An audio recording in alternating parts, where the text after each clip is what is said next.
नमस्कार, राज्यसभा टीवी में आपका स्वागत है। आपके साथ मैं हूं अंकिता। सबसे पहले एक नजर डालेंगे इस वक्त की सुर्खियों पर। केंद्रीय बजट 2020-21 पर राज्यसभा में चर्चा। कांग्रेस के पी चिदम्बरम ने की सरकार की आर्थिक नीतियों की आलोचना। बीजेपी के अरुण सिंह ने कहा, बजट में किसान समेत सभी वर्गों का रखा गया है पूरा ख्याल। आम बजट पर लोकसभा में भी चर्चा रहेगी जारी।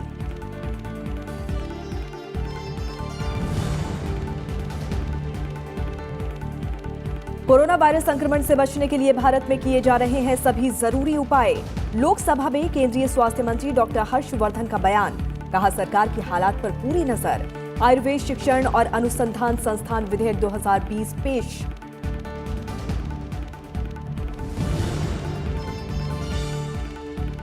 अनुसूचित जातियां, अनुसूचित जनजातियां अत्याचार निवारण संशोधन कानून 2018 की संवैधानिक वैधता को सुप्रीम कोर्ट ने रखा बरकरार। कानून के तहत होगी तुरंत गिरफ्तारी। एफआईआर से पहले प्राथमिक जांच और वरिष्ठ पुलिस अधिकारी की मंजूरी की भी नहीं होगी जरूरत।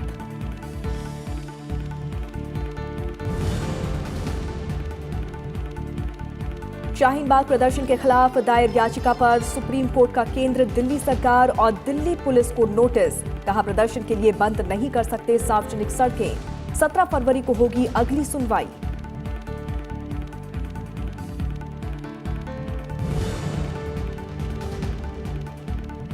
दक्षिण कोरियाई फिल्म पैरासाइट ने सर्वश्रेष्ठ फिल्म का ऑस्कर जीत कर रचा इतिहास। पहली बार किसी गैर अंग्रेजी भाषा की फिल्म को सर्वश्रेष्ठ फिल्म का पुरस्कार। फिल्म जोकर के लिए वॉकिन फिनिक्स को सर्वश्रेष्ठ अभिनेता और फिल्म जूडी के लिए रेने को बेहतरीन अदाकारा का मिला Oscar.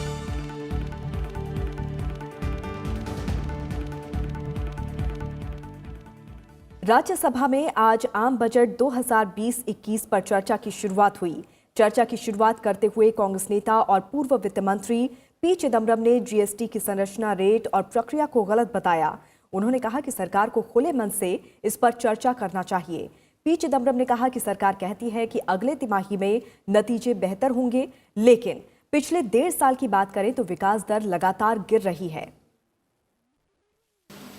The hurried implementation of a flawed GST. The design was wrong, the rates were wrong, the structure was wrong, the procedures were wrong, and the system was unprepared. That was another monumental blunder.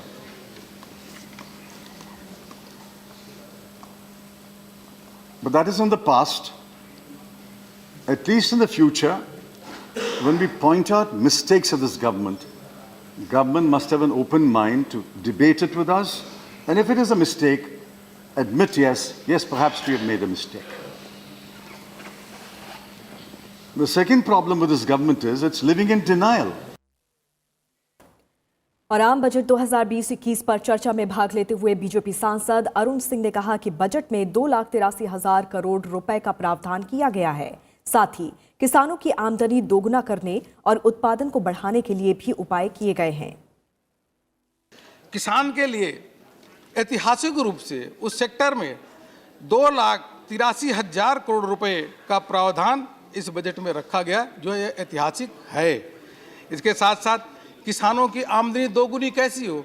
पहले की भी सरकारें होती थी, वो कहती थी हमारे किसानों की हम चिंता करते हैं, लेकिन किसान की चिंता कभी करते नहीं थे। बजट में किसानों के लिए कुछ होता नहीं था, लेकिन किसान की आमदनी दोगुनी कैसे हो, इसके लिए सरकार ने 16 पॉइंट एक्शन पॉइंट लेकर के, ठोस 16 लेकर के आए हैं।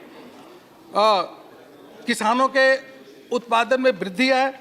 वृद्धि के साथ साथ किसानों का जो उत्पादन हो उसको ढंग से ट्रांसपोर्टेशन हो, ट्रांसपोर्टेशन के बाद उनका उत्पादन जो उसकी बिक्री हो, बिक्री के बाद उनके पास उनका पैसा मिले पूरा का पूरा। इसके माध्यम से ही 2 गुना किसानों की आमदनी हो सकती है। वहीं तृणमूल कांग्रेस के मानस रंजन भूनिया ने कहा कि देश में जरूरी चीजों के दाम बढ़ने से महंगाई बढ़ती ही जा रही है।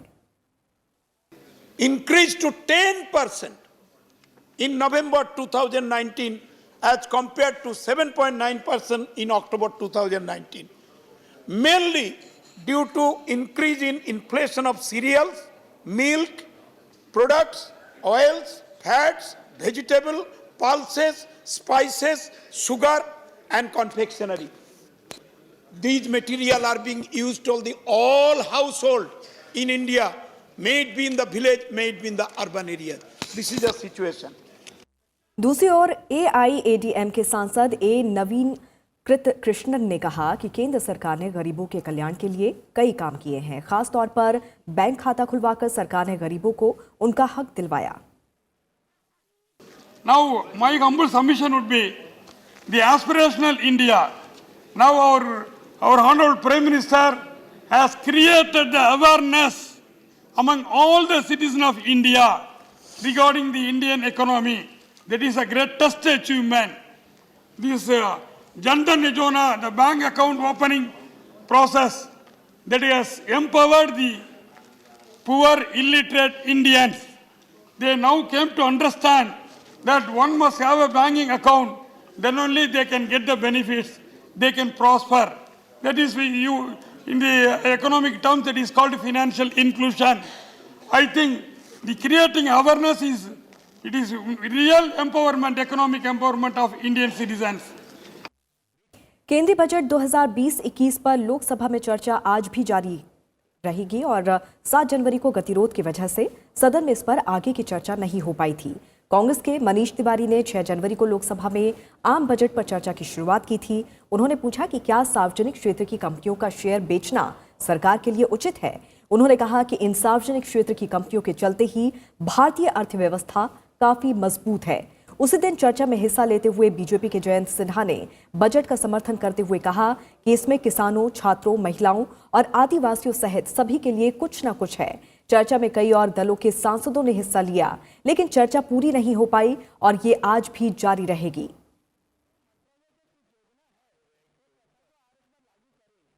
लोकसभा में आज आयुर्वेद शिक्षण और अनुसंधान संस्थान विधेयक 2020 पेश किया गया। केंद्रीय आयुष मंत्री श्रीपाद यसो नाइक ने लोकसभा में विधेयक पेश किया। पुनर्स्थापित करने की अनुमति प्रदान की जाए। जो सदस्य इसके पक्ष में हाँ कहें, जो सदस्य विरोध में ना कहें, मेरे विचार में निर्णय हाँ वालों के पक्ष में हुआ, हाँ वालों के पक्ष में अनुमति प्रदान की जाती है। माननीय मंत्री जी अब विधेयक पुनर्स्थापित करें। और हमारे संवाददाता पंचानन मिश्रा इस वक्त हमारे साथ जुड़े हैं। सीधे रुख करते हैं पंचानन का। पंचानन, सदन में आज आम बजट 2020-21 पर चर्चा के अतिरिक्त लोकसभा में आज आयुर्वेद शिक्षण और अनुसंधान संस्थान विधेयक 2020 पेश किया गया है। इसके अलावा कार्यसूची में और क्या कुछ महत्वपूर्ण अहम है? देखिए, जो महत्वपूर्ण है, आज राज्यसभा में 11 बजे से ही आम बजट पर चर्चा की शुरुआत हुई और उस चर्चा जो है आज दिन भर जारी रहेगी। और ये उम्मीद है कि कल जो है वित्त मंत्री निर्मला सीतारमण इस चर्चा का जवाब देंगी और इस चर्चा के दौरान कई सदस्यों ने, यहाँ पर कांग्रेस के सांसद पी चिदम्बरम थे, उसके अलावा बीजेपी के नेता अरुण सिंह, उन्होंने अपनी बातें रखी और सरकार की नीतियाँ क्या है, उनकी दिशा और दशा क्या है, इस बारे में भी चर्चा की जा रही है। अर्थव्यवस्था की सेहत कैसी है, ये सारी बातें इस बजट के दौरान चर्चा में आ रही हैं।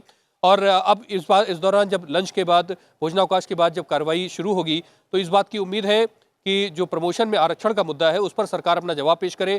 केंद्रीय सामाजिक न्याय और अधिकारिता मंत्री जो थावरचंद गहलोत हैं वो इस पर अपना जवाब दे सकते हैं, स्थिति को साफ कर सकते हैं कि सरकार का जो हाल में जो उत्तराखंड में हाईकोर्ट का फैसला आया उसके बाद क्या मत है। तो ये राज्यसभा की कार्रवाई रही। और जैसा कि आपने बताया कि लोकसभा में बिल रखा गया है, आयुर्वेदिक संस्थान है उसको राष्ट्रीय महत्व का बनाने का, लेकिन उसके साथ ही लोकसभा में भी अब भोजनावकाश के बाद ये प्रमोशन में आरक्षण के मुद्दे पर सरकार का जवाब हो सकता है। और साथ साथ जो बजट है, आम बजट पे चर्चा ऑलरेडी यहाँ पर चल रही है, उस पर चर्चा की फिर से आगे की चर्चा जारी रह सकती है लोकसभा में। चलिए, बहुत बहुत शुक्रिया पंचानन इस तमाम जानकारी के लिए। लोकसभा में प्रश्नकाल के दौरान दिल्ली के गार्गी कॉलेज में छेड़छाड़ का मामला उठा। कांग्रेस सांसद गौरव गोगोई ने मामले को उठाते हुए सरकार से घटना के बारे में सवाल पूछा। Question to the Honorable Minister is, what instructions has the Ministry given to institutions of higher education with respect to monitoring and supervision and resolution of cases of sexual harassment and bullying? And specifically, we've seen in the recent case in Gargi College how a festival for girl students became a very painful episode because so many males entered and harassed the girl students over there. So what steps will your ministry take so that the girls of Gargi College feel safe and reassured? Gaurav Gogoi के सवाल का जवाब देते हुए मानव संसाधन विकास मंत्री रमेश पोखरियाल निशंक ने कहा कि कॉलेज में घुसने वाले लोग छात्र नहीं थे। केंद्रीय मंत्री ने कहा कि मामले पर संज्ञान लिया गया है, साथ ही कॉलेज प्रशासन से भी बात की गई है। जो संज्ञान में आए हैं वो छात्र नहीं थे, कहीं बाहर के लोग वहां घुसे थे, वो भी ठीक नहीं है। इसलिए उस कॉलेज के प्रशासन को पूछा गया कि इसमें ध्यान दें। कोरोना वायरस को लेकर सरकार के कदमों के बारे में केंद्रीय स्वास्थ्य मंत्री डॉक्टर हर्षवर्धन ने आज लोकसभा में बयान दिया। उन्होंने कहा कि कोरोना वायरस संक्रमण से बचने के लिए भारत में सभी जरूरी उपाय किए जा रहे हैं। लोकसभा में केंद्रीय स्वास्थ्य मंत्री डॉक्टर हर्षवर्धन ने कहा कि सरकार की हालात पर पूरी नजर है। हमारे देश में केरल से अब तक 3 पॉजिटिव मामलों की रिपोर्ट आई है। इन सभी मामलों का वुहान चीन से यात्रा का इतिहास है। इन्हें अलग रखा गया है और इन्हें नैदानिक रूप से स्थिर बताया गया है।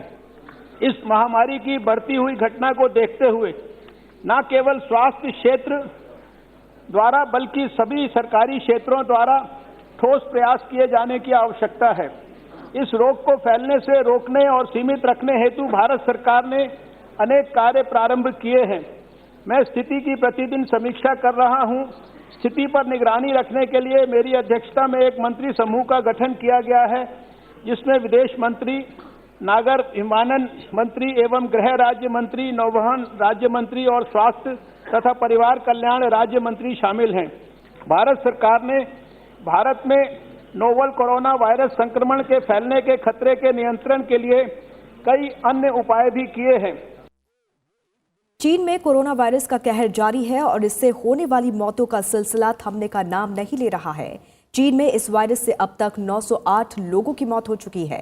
प्रधानमंत्री नरेंद्र मोदी ने चीन के राष्ट्रपति शी जिनपिंग को चिट्ठी लिखकर कोरोना वायरस के प्रकोप से निपटने में मदद की पेशकश की। प्रधानमंत्री ने अपने पत्र में जीवन के दुर्भाग्यपूर्ण नुकसान पर अपनी संवेदनाएं व्यक्त करते हुए कहा कि भारत इस कठिन क्षण में चीन के साथ है और इस चुनौती का सामना करने में हर संभव मदद को तैयार है।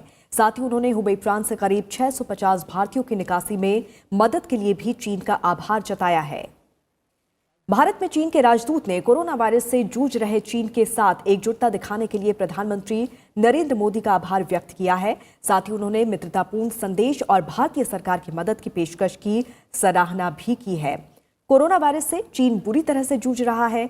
चीन में इस वायरस से अब तक 908 लोगों की मौत हो चुकी है, तो वहीं इससे संक्रमित लोगों की संख्या भी 40,000 को पार कर गई है। मामले की गंभीरता को देखते हुए भारत की विमानन नियंत्रक नागर विमानन महानिदेशालय यानी कि डीजीसीए ने कहा है कि जो भी विदेशी 15 जनवरी से पहले चीन गए हैं उन्हें भारत आने की अनुमति नहीं दी जाएगी। वहीं कोरोना वायरस को लेकर एक बड़ा खुलासा हुआ है। शंघाई के अधिकारियों के मुताबिक कोरोना वायरस अब हवा में मौजूद सूक्ष्म बूंदों में मिलकर संचरण करने लगा है और ये हवा में तैरते हुए दूसरे व्यक्ति को संक्रमित कर रहा है, जिसे एरोसोल ट्रांसमिशन कहा जाता है। अब तक वायरस के डायरेक्ट ट्रांसमिशन और कॉन्टैक्ट ट्रांसमिशन की ही पुष्टि हुई थी और इस खुलासे के बाद चीन की सरकार ने साफ सफाई की अपील की है। सरकार की ओर से भी जगह जगह दवा का छिड़काव किया जा रहा है। सरकार ने लोगों को एक जगह इकट्ठा होने से बचने की सलाह दी है। सुप्रीम कोर्ट ने अनुसूचित जाति अनुसूचित जनजाति अत्याचार निवारण संशोधन अधिनियम 2018 की संवैधानिक वैधता को बरकरार रखा है। इस कानून की वैधता को चुनौती देने वाली याचिका पर सुप्रीम कोर्ट ने केंद्र सरकार के फैसले पर मोहर लगा दी है। कोर्ट ने अपने फैसले में कहा है कि इस कानून में तुरंत गिरफ्तारी का प्रावधान जारी रहेगा। दरअसल 20 मार्च 2018 को सुप्रीम कोर्ट ने SC/ST एक्ट की गिरफ्तारी के प्रावधान को हल्का कर दिया था और अग्रिम जमानत का प्रावधान कर दिया था, जिसके बाद केंद्र सरकार ने संसद के जरिए कानून में बदलाव किया और पहले के कानूनी प्रावधान को बहाल कर दिया। इस कानूनी बदलाव को सुप्रीम कोर्ट में चुनौती दी गई थी।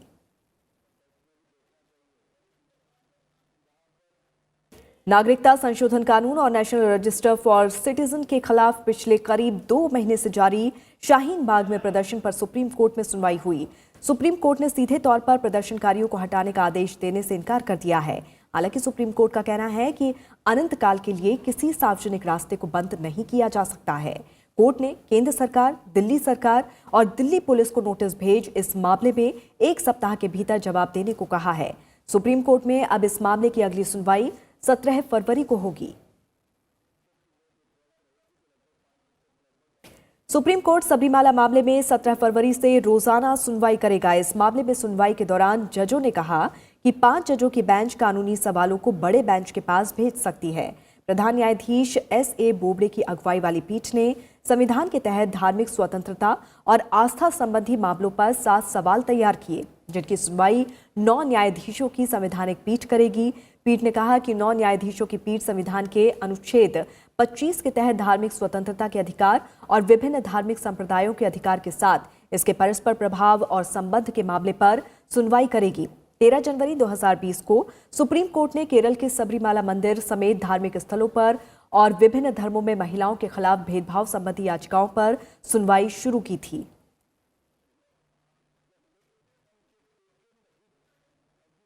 और अब बात दिल्ली विधानसभा चुनाव से जुड़ी खबर की।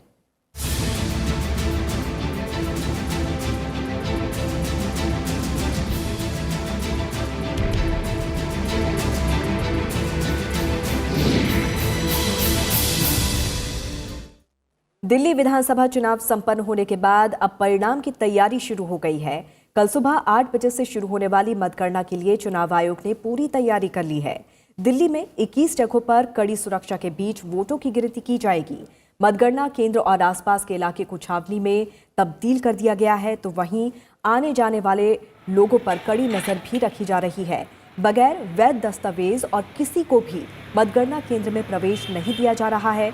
मतगणना केंद्रों की सुरक्षा पर कड़ी नजर रखे हुए हैं। मतगणना केंद्रों पर त्रिस्तरीय सुरक्षा व्यवस्था की गई है। वहां दिल्ली पुलिस, अर्धसैनिक बलों के जवान और होमगार्ड दस्ते को तैनात किया गया है।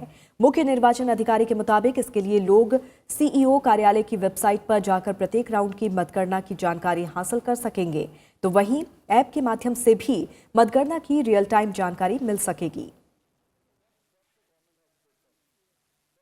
काउंटिंग के हमारे 21 सेंटर्स हैं और वहाँ पर हर एक कॉन्स्टिट्यूएंसी के लिए एक काउंटिंग हॉल होगा। उसमें 10 से 14 टेबल्स होती हैं डिपेंडिंग अपॉन कि वहाँ कितने पोलिंग स्टेशंस हैं। और सुबह 8 बजे 11 तारीख को हमारी काउंटिंग शुरू होगी। दिल्ली विधानसभा चुनाव के नतीजों को लेकर सरगर्मियां तेज हैं। दिल्ली की 70 विधानसभा सीटों के नतीजों का ऐलान कल होगा। हमारी संवाददाता अनु दीवान ने मतगणना केंद्र का जायजा लिया। दिल्ली की गद्दी पर कौन विराजमान होगा, इसका फैसला कल यानी 11 फरवरी को किया जाएगा। इस बार दिल्ली विधानसभा चुनाव में 60% से ज़्यादा लोगों ने अपने मताधिकार का इस्तेमाल किया था, जिसमें बीजेपी, कांग्रेस और आम आदमी पार्टी तीनों के बीच में कड़ा मुकाबला देखा गया है। और चुनाव आयोग के मुताबिक दिल्ली के 11 जिलों में 21 काउंटिंग सेंटर्स बनाए गए हैं, जहां पे दिल्ली पुलिस के अलावा अन्य फोर्सेस को तैनात किया गया है। ईवीएम मशीन को कड़ी सुरक्षा और कड़ी निगरानी के बीच रखा गया है और सभी को अब इंतज़ार है कि आखिर कल जब ईवीएम मशीन सुबह 8 बजे खुलती है तो फैसला किसकी ओर लेके जाती है और दिल्ली में किसकी सरकार बनेगी। कैमरा पर्सन अमित राज के साथ अनु दीवान, Rajya Sabha TV, Delhi.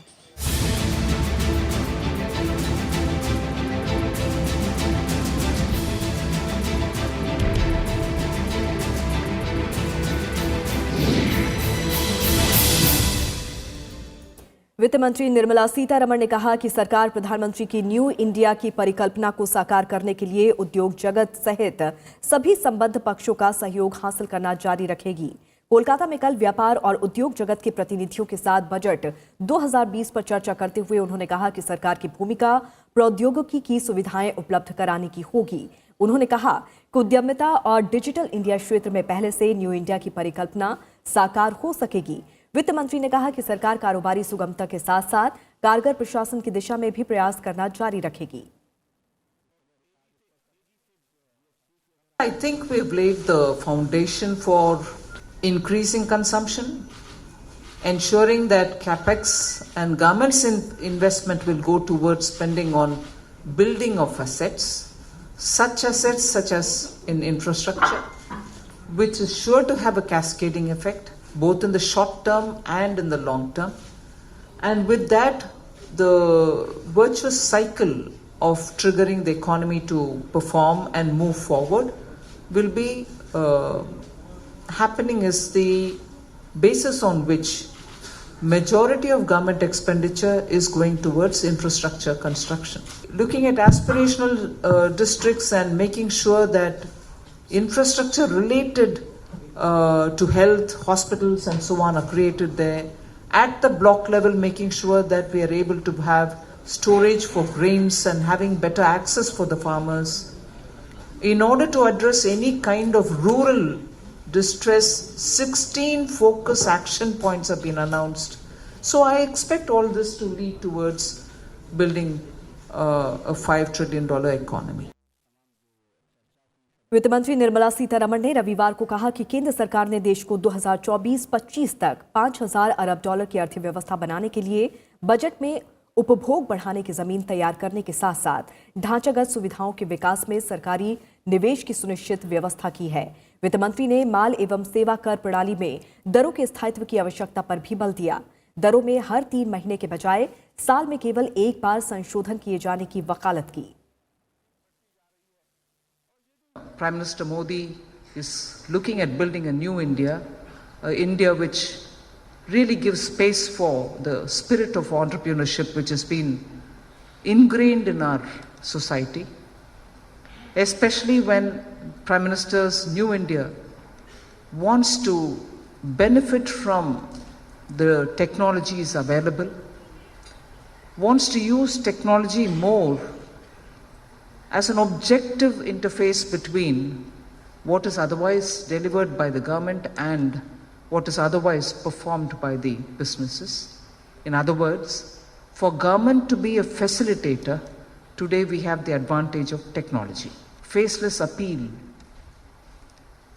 faceless sorting out of problems is possible because we have technology.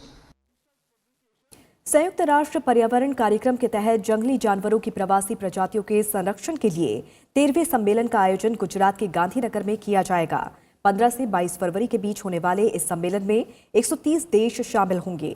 पर्यावरण और वन मंत्री प्रकाश जावड़ेकर ने कहा है कि भारत अगले 3 साल तक COP13 की अध्यक्षता करेगा। इसमें अभी तक 1800 लोगों ने रजिस्ट्रेशन किया है।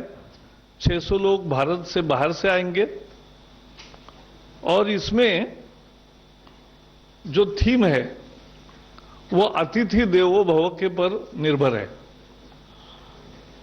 They connect these migratory species, connect the world, and together we would welcome them at home. तो पृथ्वी उनका घर है और किसी भी देश में जाए उनका स्वागत है। एक सभी सृष्टि को हम बता रहे हैं और ये मूल भारतीय मूल्य है। और अब बात करते हैं ऑस्कर पुरस्कारों की। हॉलीवुड के डॉल्बी थिएटर में आज 92 ऑस्कर पुरस्कारों का ऐलान हो गया है। दक्षिण कोरियाई फिल्म पैरासाइट ने सर्वश्रेष्ठ फिल्म का ऑस्कर जीतकर इतिहास रच दिया। ये पहली बार है जब किसी विदेशी भाषा की फिल्म को बेस्ट फीचर फिल्म का पुरस्कार मिला है। फिल्म के निर्देशक बॉन्ग जून हो को सर्वश्रेष्ठ निर्देशक का पुरस्कार भी मिला। समाज में अमीरी और गरीबी के बीच बढ़ती दूरियों पर आधारित इस फिल्म को सर्वश्रेष्ठ अंतर्राष्ट्रीय फिल्म और सर्वश्रेष्ठ ओरिजिनल स्क्रीन प्ले का ऑस्कर भी मिला। अभिनेता वॉकिन फिनिक्स को जोकर फिल्म के लिए सर्वश्रेष्ठ अभिनेता का ऑस्कर मिला। फिल्म जूडी गार्लिन में अपने प्रदर्शन से दर्शकों का दिल जीतने वाली अदाकारा रेनी ज़ेल्वेगर को बेस्ट एक्ट्रेस का ऑस्कर मिला है। ब्रैड पिट को उनका पहला ऑस्कर मिला है। उन्हें once upon a time in Hollywood में शानदार अभिनय के लिए सर्वश्रेष्ठ सह अभिनेता का ऑस्कर मिला है। फिल्म मैरिज स्टोरी में एक वकील की भूमिका निभाने के लिए लारा डर्न को सर्वश्रेष्ठ सह अभिनेत्री के खिताब से नवाजा गया है। और इसी के साथ इस बुलेटिन में फिलहाल इतना ही। आप जुड़े रहिए राज्यसभा टीवी के साथ। नमस्कार।